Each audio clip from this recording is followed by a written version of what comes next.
Here we go again. Overrated Experience Sports and Sports Betting Podcast, episode 35, season 2. I'm your host, Kyle Blondin. Thanks for joining us once again. Join the Overrated Experience, follow the Overrated Experience on X, aka Twitter, at OverratedEXPER2. That's OverratedEXPER2.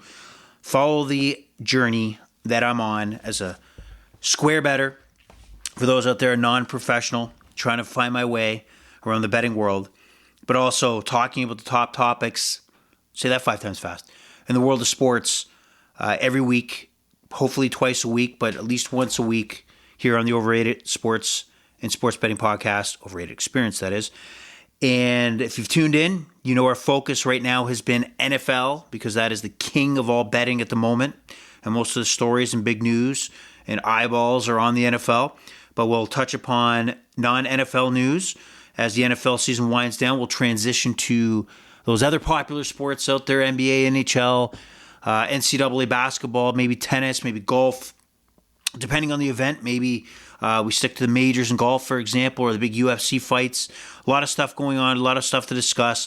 Never a dull moment in the world of sports. So thanks for joining. So this episode, you're going to hear us talk about Week 18, the last final week in review of what happened, who's in, who's out of the playoffs, what's coming up this weekend as far as Super Wildcard Weekend and what we think is going to happen and what obvious things we're going to look for and things we're going to find interesting to observe, and also recap on some news and notes from the world of sports, and we'll probably kick off with that.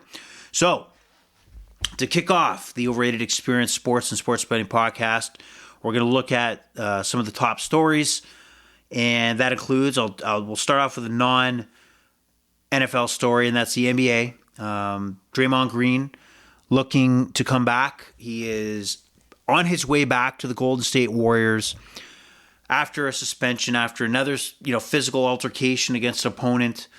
The reason why this interests me, because right now he hasn't made his debut yet. And I find it interesting because one of the stories out there was he's commented that in conversation with NBA Commissioner Adam Silver, he was looking to potentially retire, but Adam Silver convinced him not to, or based on the conversation, convinced him not to. And I think many people will remind you that he's got significant millions on the table to simply walk away from. So the credibility to that was on a thread, and he was about to retire. Leaves some questions of how accurate that conversation really pulled him in the direction to stay in the NBA. 2, Steve Kerr, head coach of the Golden State Warriors, talked about in his today's press conference that trying to focus Draymond Green to be aggressive on the court, but not interact with the officials like he normally has. He's, never a game goes by where you're really shocked if Draymond gets a technical or two.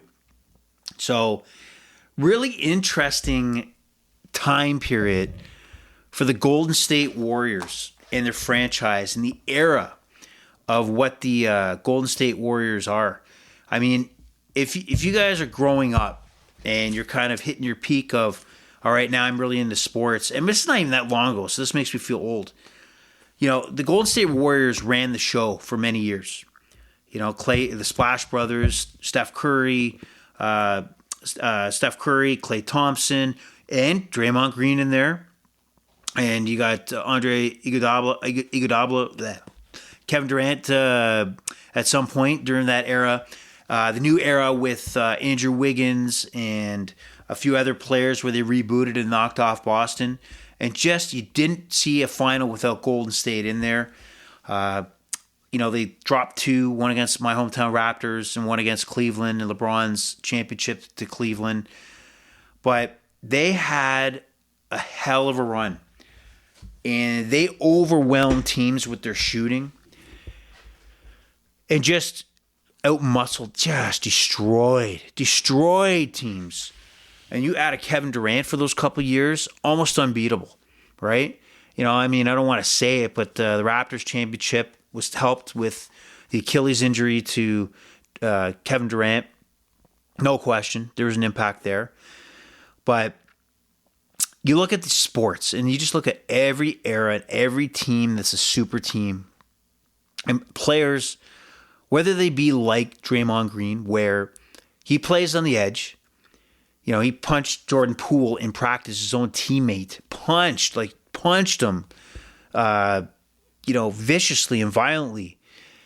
And it always shows you that the hierarchy of sports is if you're in your prime and you provide value on the field, on the court, people are going to look the other way. They're going to find a way for you to get back in the lineup. So Draymond Green, over the years, has played to the edge. Very valuable piece to a Golden State Warrior puzzle. He's the rebounder. He's like the Rodman of the Bulls era. The last 3 championships that Chicago won. But it's coming to an end. The Golden State Warriors are struggling. They're not a lock to make the playoffs. Most likely will. And if they do damage in the playoffs, they're going to go on a run, on the road. There's no locks like there was in years past. Chris Paul is injured right now. He's got left hand fracture or something like that. So this team is aging. Every other team in a very short period of time is catching up. Nobody plays defense anymore. Well, look at the Indiana Pacers, man. They're playing games that are like winding up in the 260s and 70s, and that's common. So watch out. The Golden State Warriors are on the decline. Things are starting to unravel. Kerr is getting. I think he'll look for an exit plan at some point here because you can see this team is on its last legs. We'll see how much of this team stays together. And guess what? After this season, you watch how Golden State looks to exit from Draymond Green. His skill level is not even close to what it was previously. Yeah, he could be useful with a contender. His skill sets are not for a team looking to up and coming to make a playoffs. His skill sets are for a championship contender that needs a guy on the boards, a guy with some edge that in the conference final trying to get past a Milwaukee or a Philadelphia or a Clippers or something like against Denver as an example. That's his use, and that use is no longer valuable in Golden State. But don't get it wrong. He's on his last legs because his skill level is enough where a team will take a flyer on him, but they will exit him very fast. Because he does not provide the value he once did. His skills are on the decline, and suddenly the antics on the court will not have the patience and tolerance as in years past. It happens all the time. It happened to Terrell Owens with the Cowboys. You know what I mean? Had his heyday with the 49ers. He had his heyday with the Philadelphia Eagles and great time with Dallas. But at some point, as soon as you dip just a little bit, somebody else is next in line that's a little cheaper and a little less of a headache, you're gone. That's the way sports works. So the divas out there, the guys playing to the edge, especially the ones that cause more headaches off the field, they're the first to go. So you watch how long Draymond Green lasts. He may wind up with a contender that's not Golden State, but his days are numbered. And the tolerance level is very, very thin. So watch out.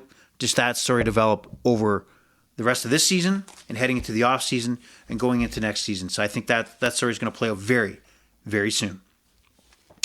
One of the other interesting things to look at from Major League Baseball, and I bring this up, it's just a side note, the San Francisco Giants traded for former Cy Young winner Robbie Ray, left-handed pitcher from the Seattle Mariners.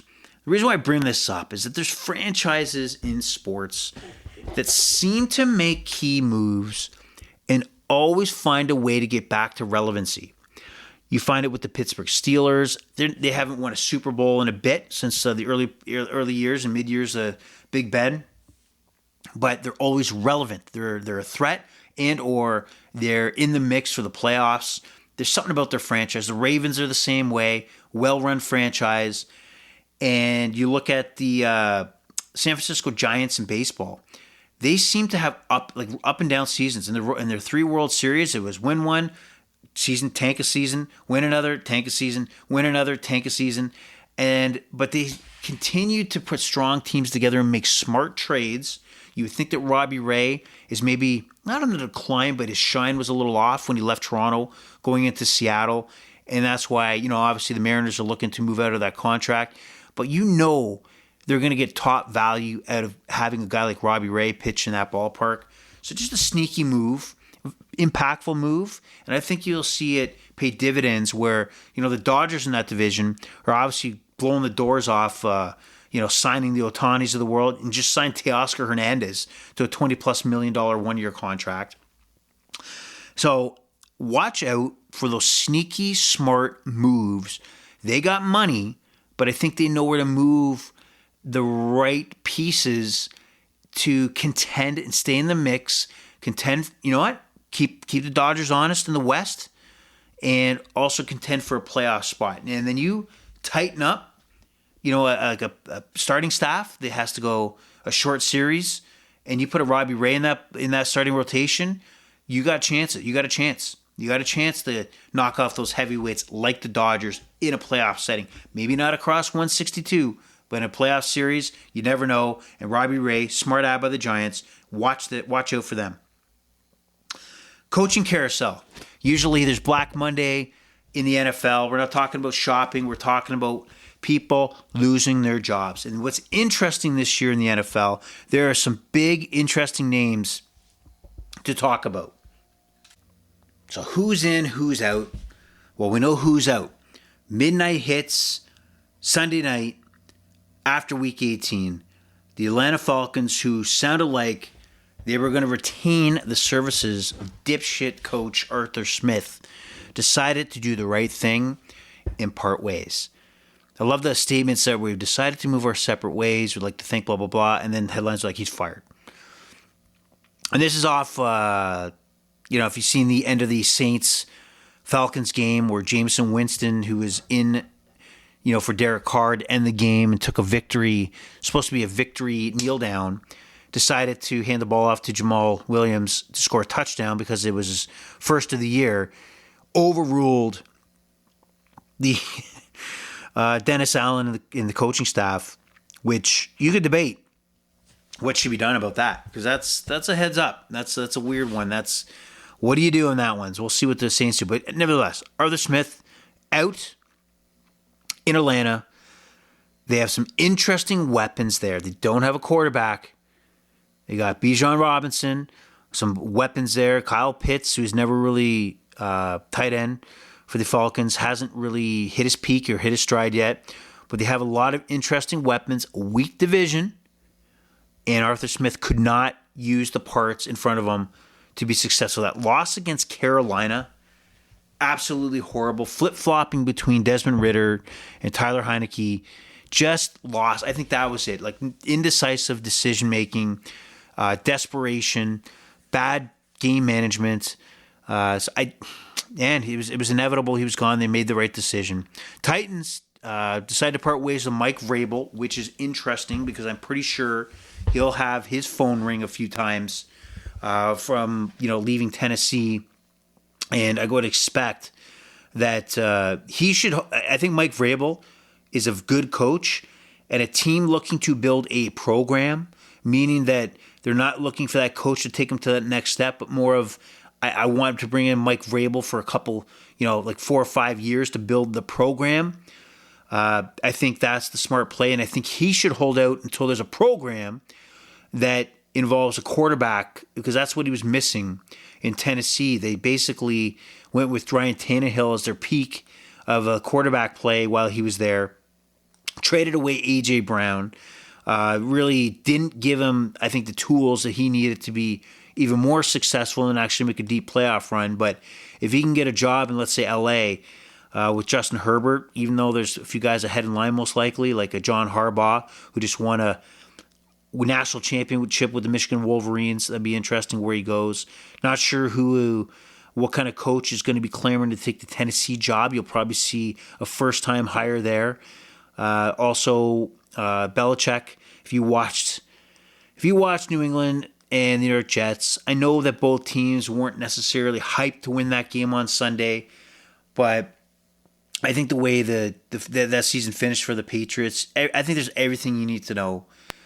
I think you start talking with Robert Kraft and Bill Belichick, and you talk about the good old days and talk about when he should come back and be in the Ring of Honor and celebrate it.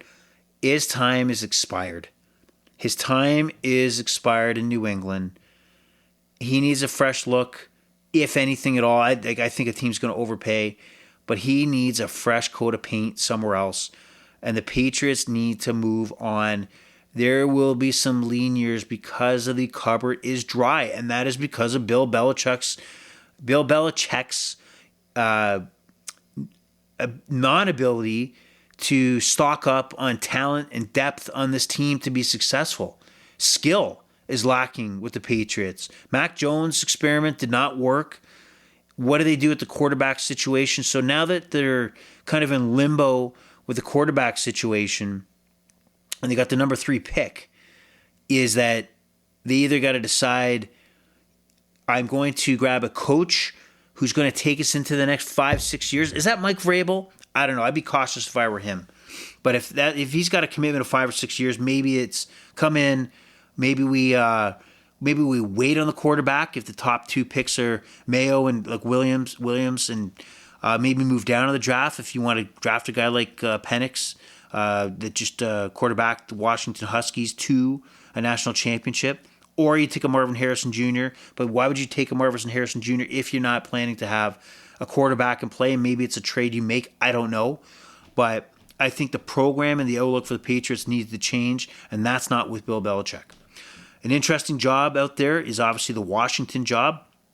Name escapes me, but they just hired the Golden State Warriors NBA former president to kind of help with the search of the GM and coach, which is an interesting move, a creative move, smart move by the new Washington ownership that is absolutely trying to put their fingerprint on this franchise and moving in the right direction and making sure they have a winning program sustained year over year to compete with the Cowboys, Eagles, and Giants. And I think that also includes Sam Howell's days are numbered as a starting quarterback in the NFL. And sorry, Austin, from Ajax, but that's just the reality of the situation. So a lot of moves, interesting on the coaching carousel. And I'm also interested in some of these names that are out there. Are there some existing coaches that you feel safe right now that because of Mike Vrabel is out there, or Bill Belichick, or John Harbaugh, that somebody might break the bank and say, hey, I'm going to upgrade? What do I do in Oakland? What do I do in Vegas? Do I keep Antonio Pierce?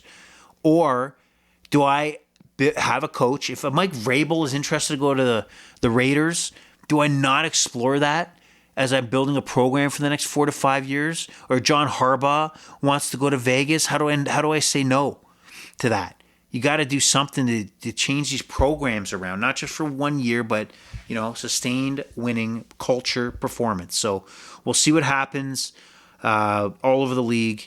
And Carolina, I think they're going to struggle to find a coach that wants to go there with any sort of history. They're going to find a guy they control. I think David Tepper, the owner, is maybe a way too hands-on, a little way too irrational, already cleared out Frank Reich and just got rid of their general manager. This is 1 year into Bryce Young being the first overall pick. They don't have a first-round pick this year because they dumped it off to Chicago. So a lot of things to think about for some of these teams because it's a significant game changer depending on your coaching pathway, along obviously just as important, or probably more important, your plan with your quarterback situation, which dictates a franchise's future. No question about it. All right, you see me rant about that. Where's my clipboard here? I got my cup of coffee. I got my bottle of water. It's only Tuesday, so I don't have any cervezas here. So let's get into it. Week 18. I got to go through Week 18. What did you guys think of the setup of Week 18? I can't recall that. I'm sure they did this last year, and I don't know why I'm getting a brain cramp. But they scripted the games out so that there was a logical sequence and a timeline depending on who won or didn't lose, or won or lost, that there was still drama going into the 1 o'clock game or the Sunday game and the 4 o'clock games that you're still watching because something's on the line. And it did play out that way. Even though some things got taken care of on Saturday, there was still drama at 1 o'clock, and there was still things to take care of by the Buffalo Bill Miami Dolphins football game, which was fantastic. You can't imagine how great that is. So just getting into the review, Saturday, Steelers. I'm just trying to go through these quick with some storylines. So let's bear with me here.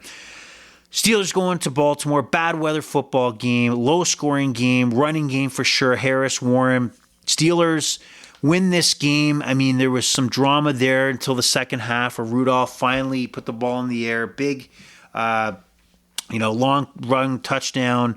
Steelers hold on to win. It wasn't easy. It wasn't a cakewalk. And they go on to win, clinching a playoff spot. Texans that night win over the Indianapolis Colts. It's a win you're in game with the possibility of also winning the AFC South division. And this game came down to the wire. The Texans win, fourth down play. Taylor on the sideline. Quick pass, a 4th and 2 dropped. Or you could say both a mixture of a bad throw and a potential drop. Ends the game. Texans move on to the playoffs. At this point, they don't know if they're division winners or not, or just happy to be in the playoffs. And then the conversation, which I thought was interesting, that came up amongst a lot of people, is that does this put DeMeco Ryan, coach of the Houston Texans, as a top contender for Coach of the Year? I don't know. Stefanski, to me, still has the better coaching job overall.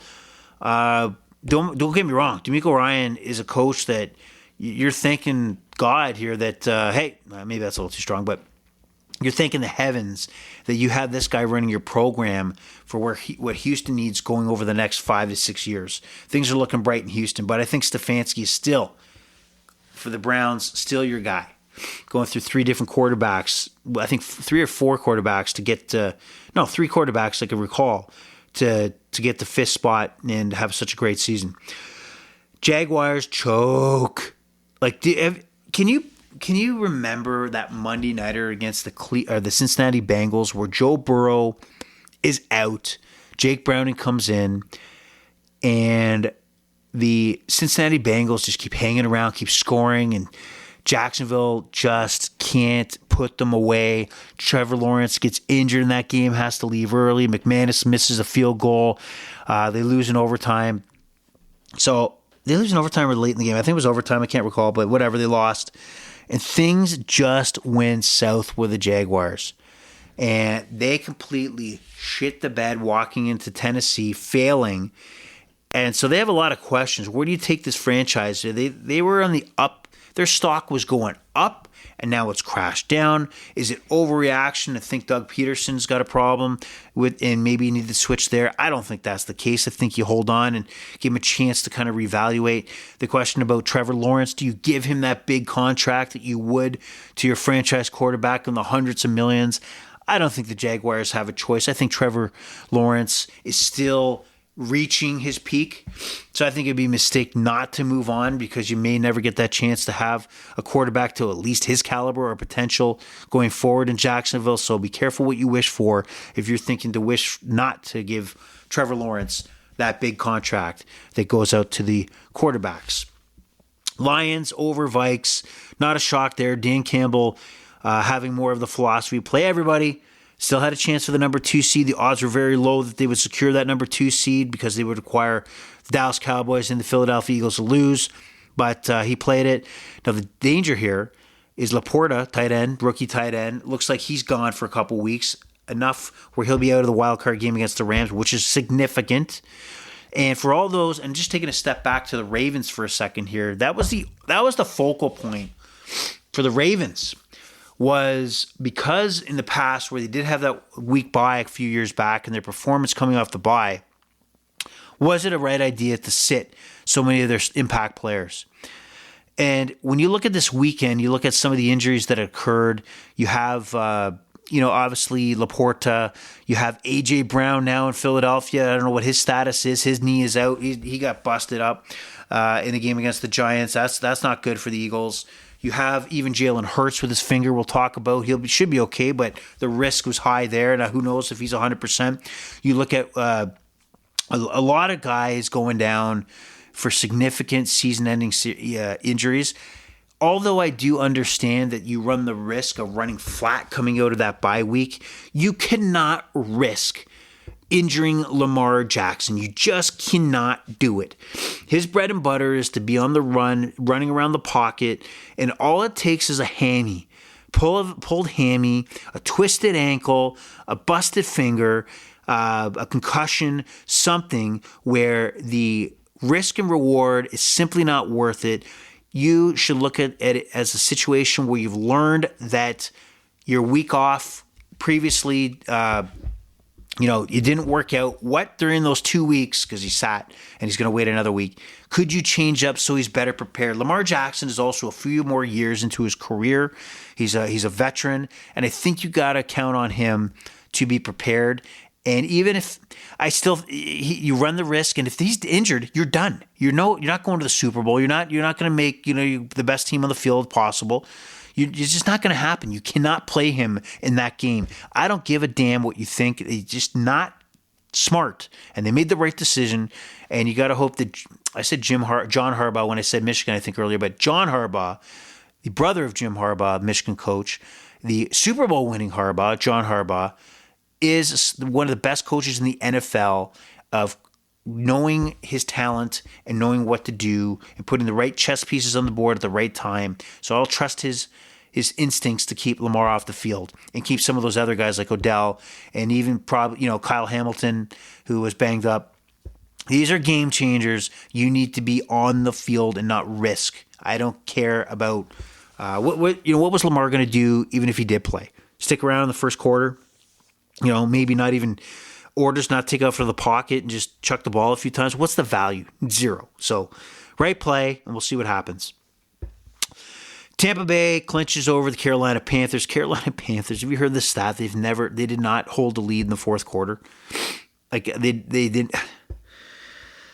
This is one of the worst. I don't care they got 2 wins. It's one of the most pathetic performances in a season.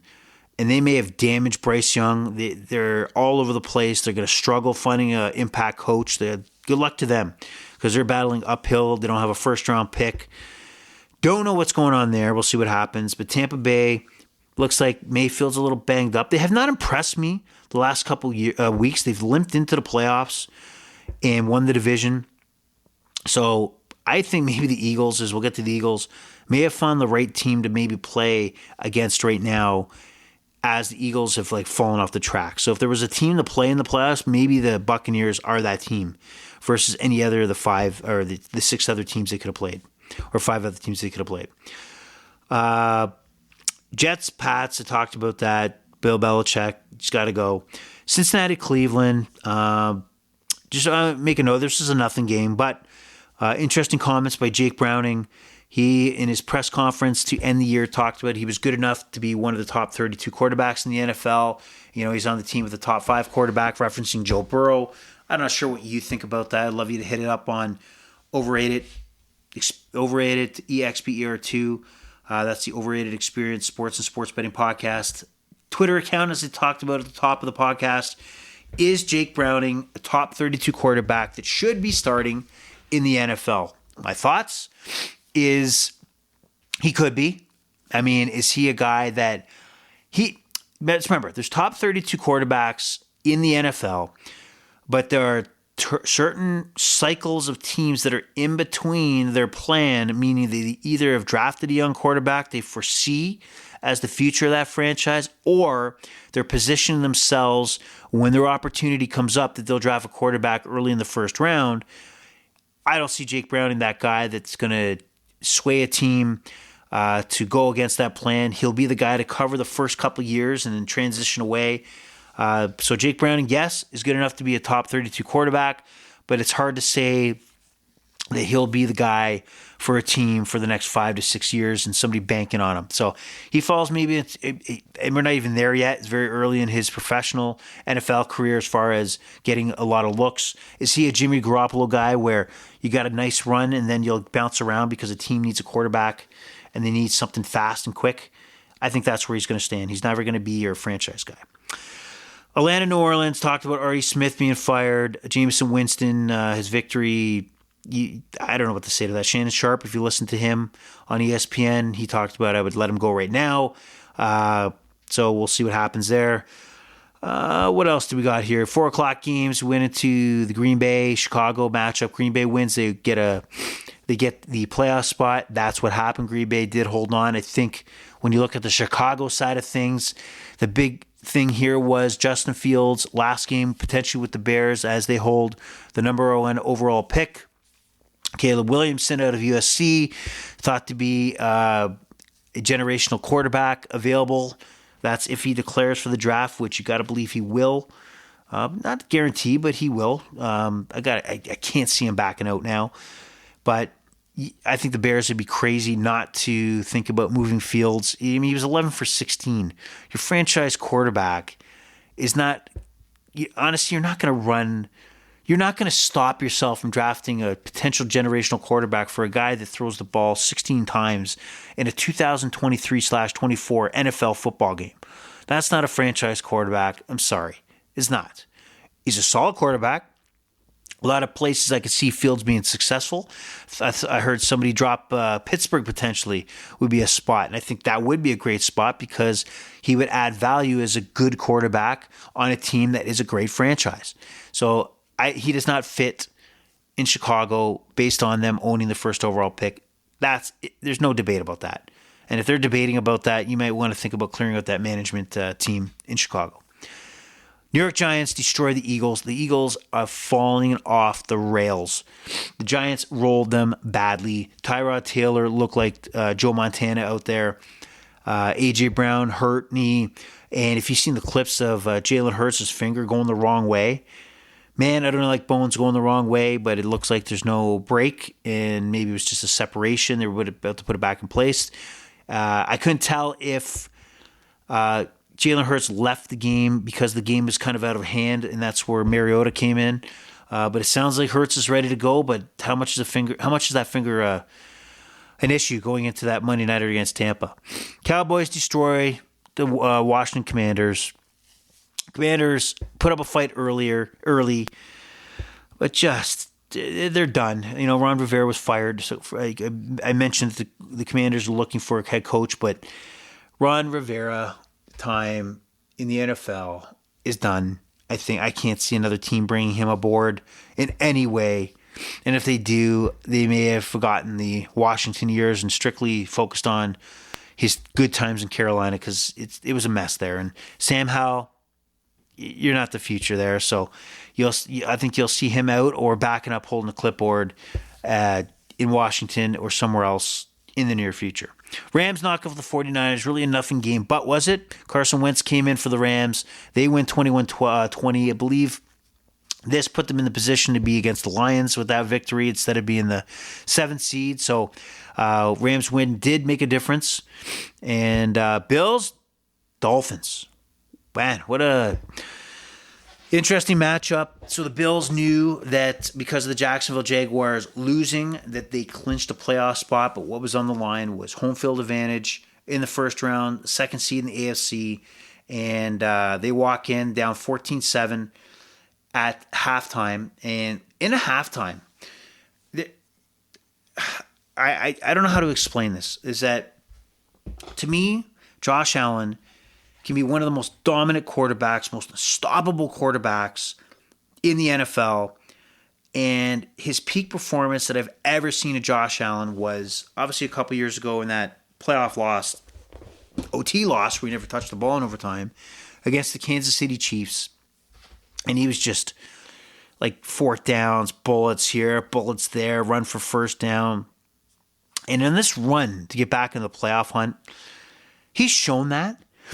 But I'm still scratching my head on some of the decisions that he makes on throws he's making that are unnecessary.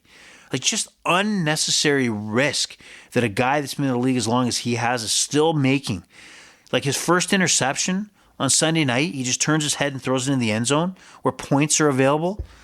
I don't understand why he is not thinking the game.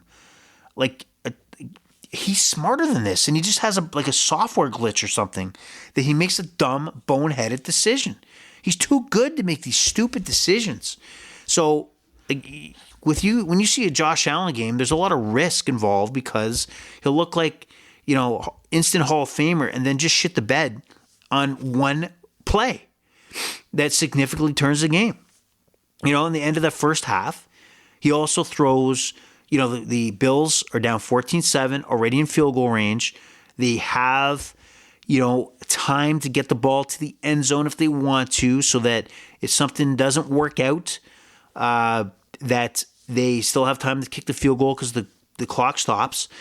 And, oh, by the way, the Cook's dropping that ball in the end zone. That was right there. That nobody's going to remember that part. That there was a surefire touchdown to tie this game up. He drops it. Significant drop there. But for him to throw short, and, it was close to the 1 yard line, but for him to throw short and risk killing the clock, and he did that, I just, again, and you even heard Sean McDermott, head coach of the Buffalo Bills, talk that ball's got in the end zone. And he's right. It had to be end zone or nothing. End zone or nothing. And he makes the throw. It doesn't make any sense. He has to know that he can't make that throw regardless of what he thinks he sees. Can't do it.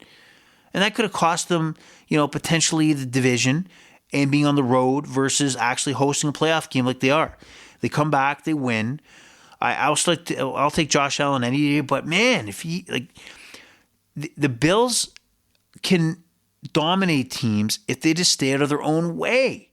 He even fumbled in that game, which was unnecessary. They could have dominated the Dolphins on Sunday night, but couldn't. But we have our playoff matches, don't we? Don't we? So, what a season. Honestly, this is the season of the backup quarterback, and I think you really found out who are the have and have-nots as far as coaching is, that could manage some better than others. I put the Jets on the very bottom of that scale. I'd put the Vikings and Bengals kind of mid-scale. There's ups and downs there. But you look at Stefanski on the Cleveland Browns, having, Deshaun Watson was, banged up all year, and he was in and out, and then finally gone.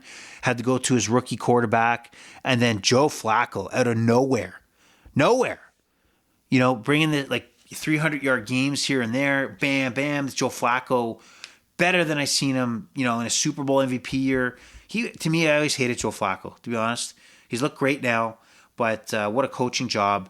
And really think about that going into next year in your predictions on there are going to be significant quarterback issues, and how do teams handle bringing in somebody else or already having somebody else that can pick up the load for the QB1 going down.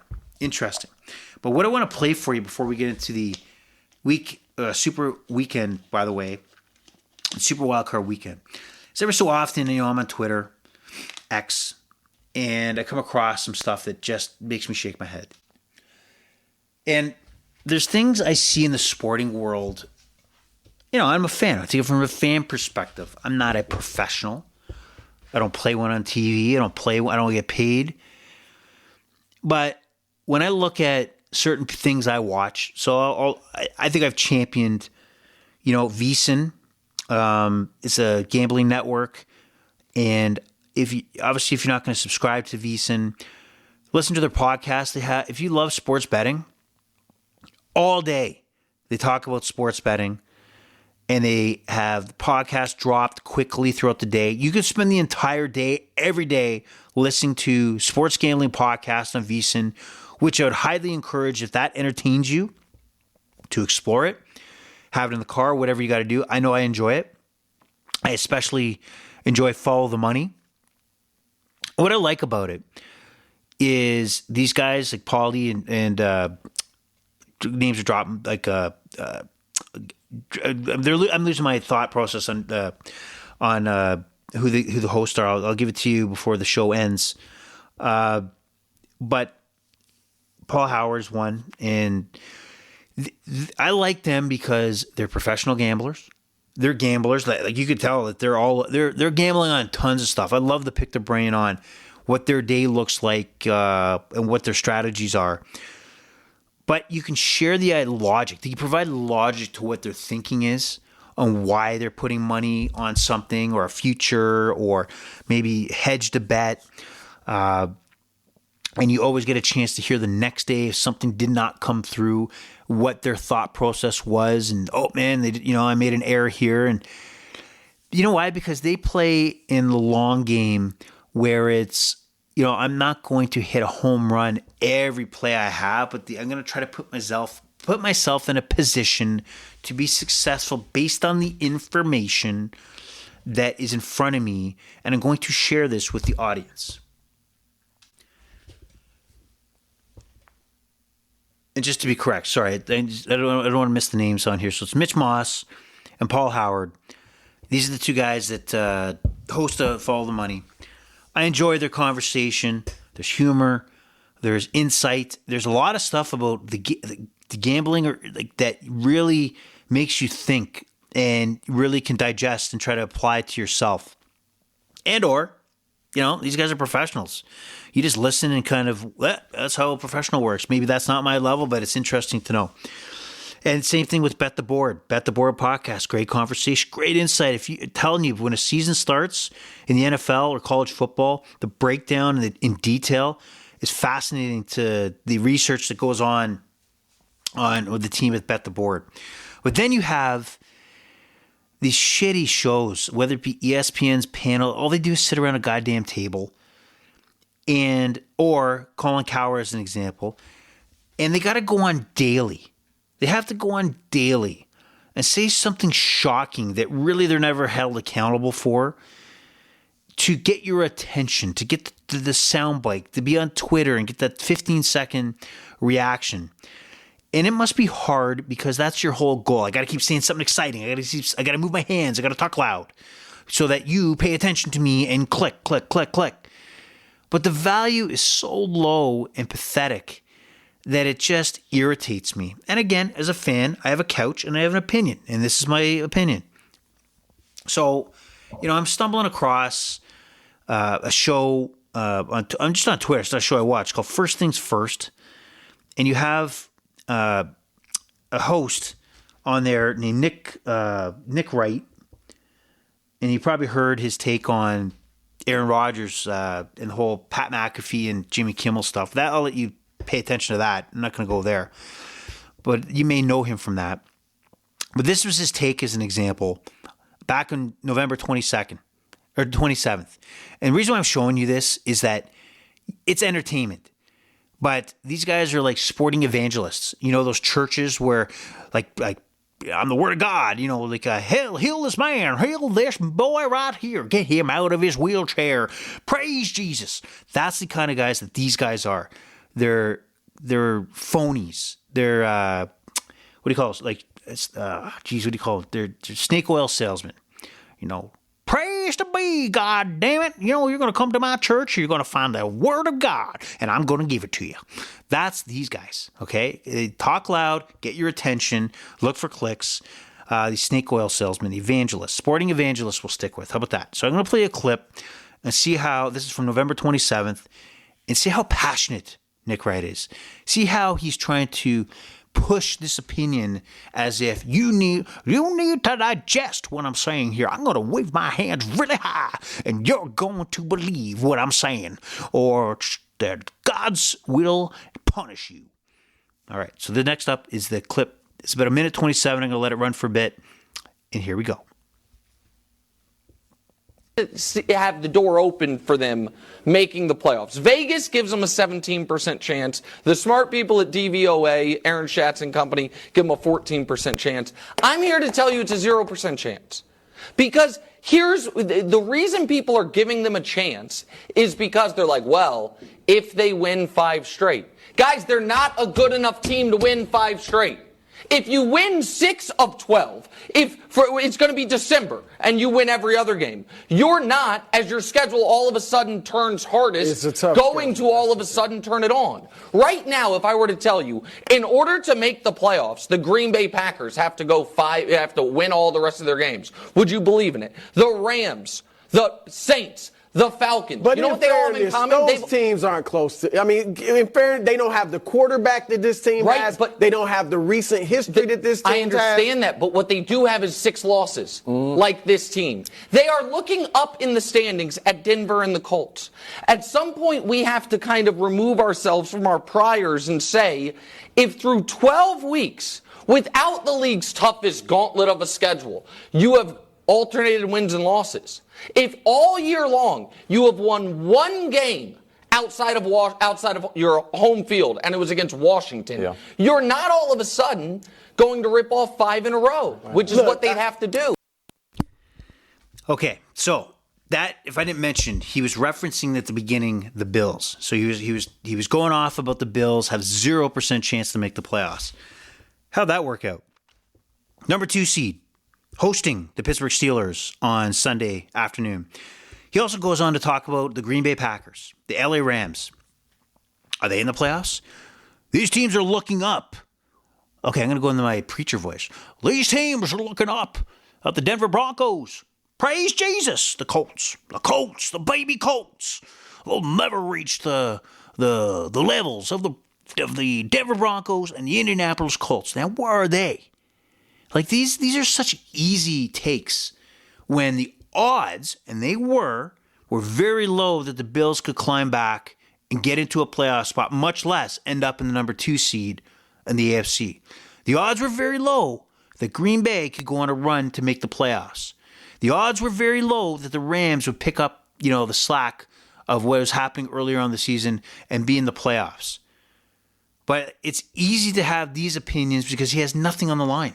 And the odds are in his favor to come out passionately. It's not a discussion. I think it's a preaching diatribe that you are going to burn in hell if you think the Buffalo Bills are going to make the playoffs. That's ridiculous. Okay? It just makes my head shake, and I feel sorry for this kind of content where I got a shock value because I'm on the air every single goddamn day. So I don't get it. I don't understand why people watch it. And you know what? I can't say that because it grabs my attention, but I just shake my head maybe. Okay, so here's a second take. Excuse me. You tell me if this is a value take or a take that we're never going to be able to determine if you're right or wrong, but I just want to get your anger. I want to get you up in arms because I want your tweets. I want your anger toward me. So this is him, Nick Wright again, earlier this week, talking about the Bills and their win over Miami. Did the Bills impress you last night? And this is from First Things First, which is the show on Fox. They had it, and they ended up winning. They gave Bills Mafia their flowers being in the show. I'm going to say something I truly believe. Bills Mafia is going to be very mad, but I don't care. It's what I believe. I think if the Jags had won at 1 o'clock, the Bills would have folded last night after those Allen turnovers. I think that, and I don't know if you buy that at all, that when everything that could go wrong was going wrong, if it was, they didn't have the safety net of, even if we lose, we're in, I think it goes sideways on them. Now, they had it, and they ended up winning.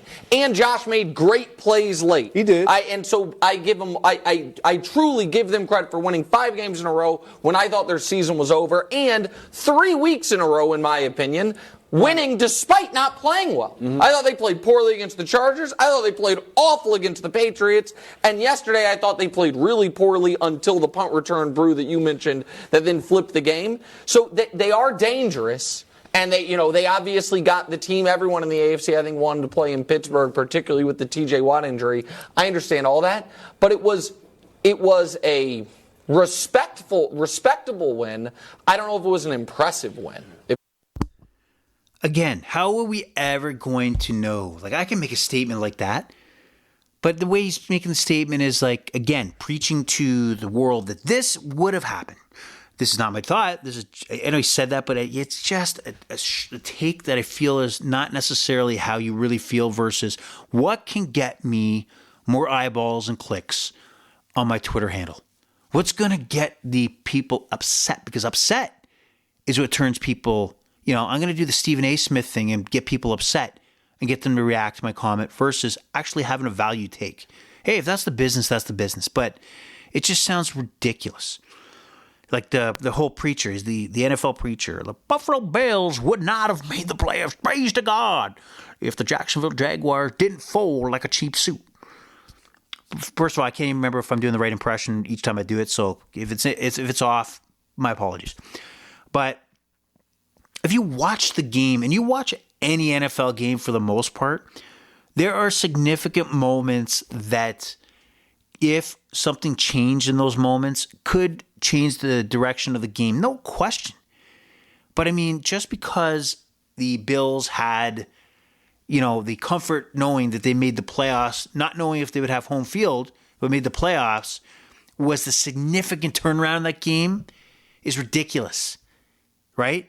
If you watch the game, you would also know that if Tua played better, obviously the Dolphins would have put up more of a fight. They led going into the second half. He played poorly.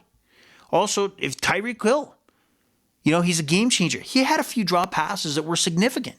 And they had a drop, even though it was pass interference in that last drive, he still made that catch and made a significant, possibly scored to tie the game. He had some significant drops that had nothing to do with the Bills looking at Jacksonville. It was execution on the Dolphins side. So these are stupid comments that you got to look at the whole context of the game. And what I've realized more than anything else is, whether it be sports, but especially the NFL, every week, the short performance feels like that is like the timeline has changed. So everything's changed based on what happened in week 13. Now 15, we've changed course. Now 15, 16, we've changed the way we look at something. There's no long view here and no commitment to a thought process. So that just kind of irritates me. And one more, come on, one more just to humor me. And this is on the Colin Cowherd show. And this is his sidekick. I don't even know his name. But this is also on Fox, talking about Mahomes. So bear with me here. Well, the Chiefs, I think Miami, Kansas City, Miami can run the ball. Has a chance to be very competitive. Am I wrong? Well, the Chiefs, you're right. They haven't been able to put people away. They don't have that knockout punch. It's funny. Patrick Mahomes kind of looks like an ordinary quarterback when he doesn't have superstars throwing the ball to him. Weird thought, right? I know that make people's head explode, but Mahomes, he does not look extraordinary. Okay, this is the whole short memory. I think there's a few people that forget that Tyreek Hill wasn't there last year when they won the Super Bowl, because they won a Super Bowl and he wasn't there. He was in Miami. And if you're watching how the Kansas City Chiefs are losing games, again, I've said this before. Yes, Tom Brady, best quarterback ever, did a lot with little. Even the Randy Moss years, he did not win a Super Bowl with Randy Moss. He won Super Bowls before and after. But to say that he looks ordinary and kind of not, and try to paint the picture, if you didn't watch these Chiefs games, clearly the weapons are the problem. He's literally putting these game-winning touchdown passes or first downs in the hands of the receivers he has. That's the extent of what he can do, right? We're not talking about, well, he can't find an open receiver, which is also a problem, but many of these games have been significantly turned around. Look at the Lions game to open the season. Tony, and then, Tony again lining up offside. Or, the game against Philadelphia, the missed, ball should have been a touchdown. There's nothing he can do about that. He's put the ball exactly where it needs to be. And maybe most quarterbacks couldn't have put those balls in those situations. So to say he's been ordinary takes away from what the actual issue of why Kansas City does not look dominant offensively like they normally have. So these are just dumb comments based on what you literally see for a few seconds versus, let me think about the bigger picture here. So I do not agree with these at all. And these are hack shows that just look for clicks and saying exciting things to be the NFL evangelists. Praise to God, you come into my show and I'm going to tell you everything you need to know. I don't think so. It's BS. So anyway, I've talked long enough about that. We got to get quickly into the wild card super weekend. And you know what's awesome? I heard today on Follow the Money I was reminded, because of the expanded college football playoff format next year, 12 teams, I believe, versus the 4, the wild card weekend next week is going to be surrounded by significant bowl games that are going to be playoff games Thursday, Friday, and then you got wild card weekend, then another big bowl game for the college football playoff on the Monday. So it's going to be huge. This might be one of the biggest weekends of the calendar sporting betting year, especially on the football side of things. So watch out for that in January of 2025. It's a wild card weekend. We start off Cleveland as the favorite heading into Houston. The Houston Texans are 2.5 point dogs. And we got, Houston hosting the Cleveland Browns. And the last time the Browns went to Houston, they smashed the Houston Texans. Joe Flacco went off. Amari Cooper broke the Cleveland Brown receiving record, yardages in a game. But C.J. Stroud was not playing in this game, so that's obviously a significant factor. I think we are going to get to the point where, if not this game, but the game after for Cleveland, Joe Flacco, the stock is going to fall. I'm sorry to say it. It's all the signs. It's almost like the housing market. The bubble is going to burst. There is 300-yard passing games. And then if you've watched, he's throwing some pretty juicy picks. And some teams have let him off the hook on some of the mistakes he's made. But I think a second time around, you have a defensive coach in DeMeco Ryan.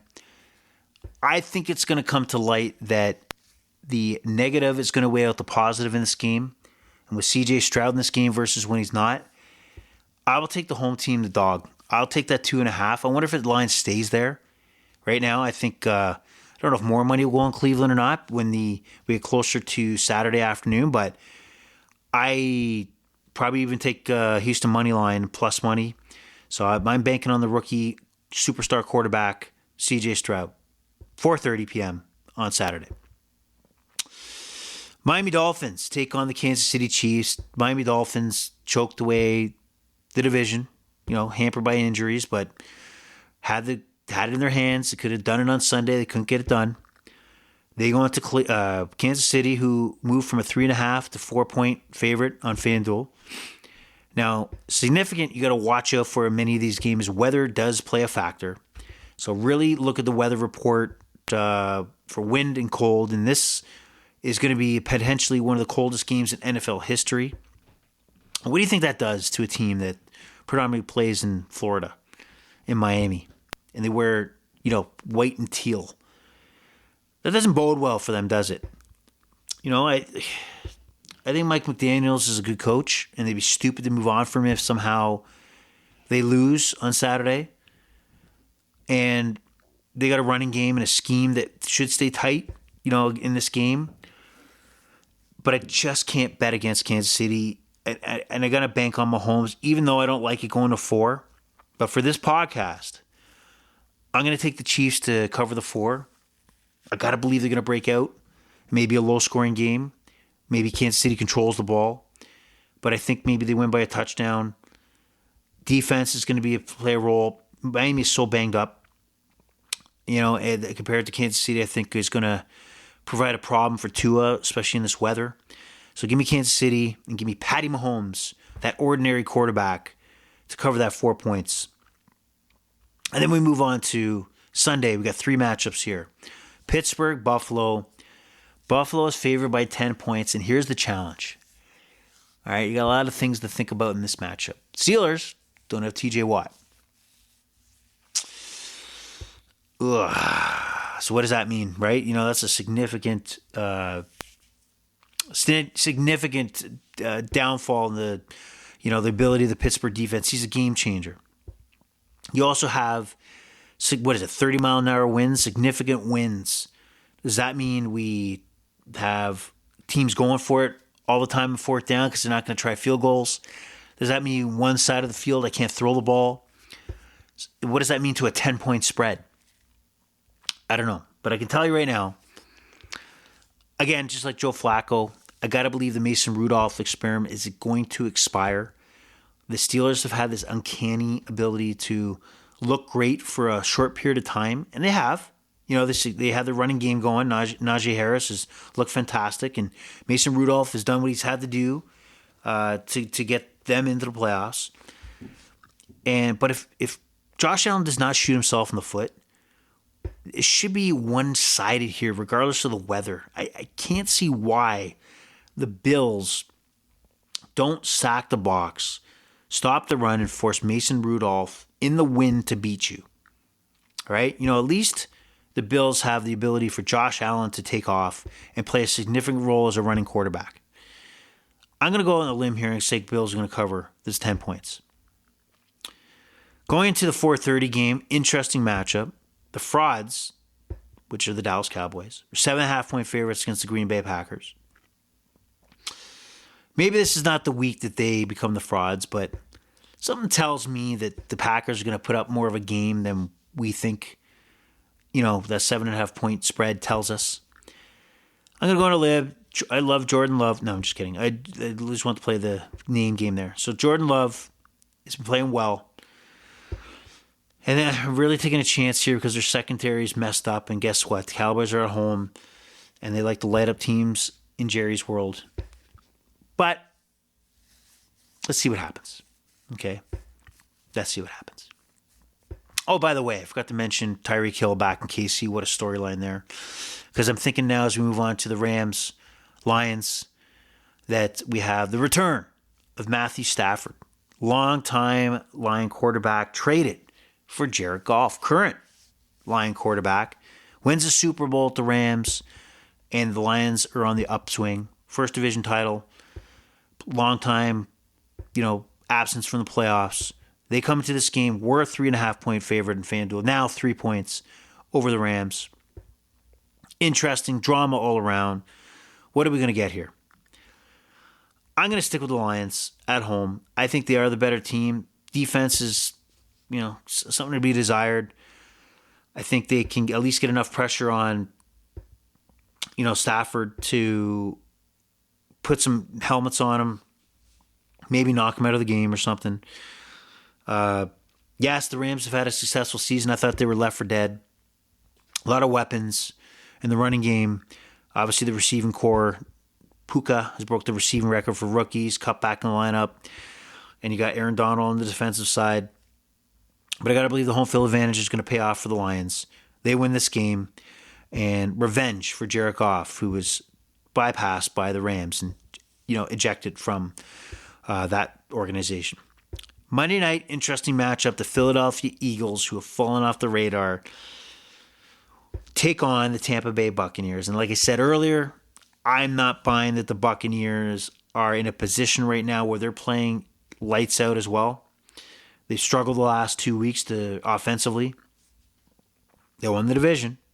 I think that they've probably peaked at this point. And the Eagles already knocked them off on a Monday night when they were playing much better. And I think they still have the horses. Now, this is a 3-point spread. But I think Tampa's going to struggle scoring points, even though this Eagle defense has been playing so shit.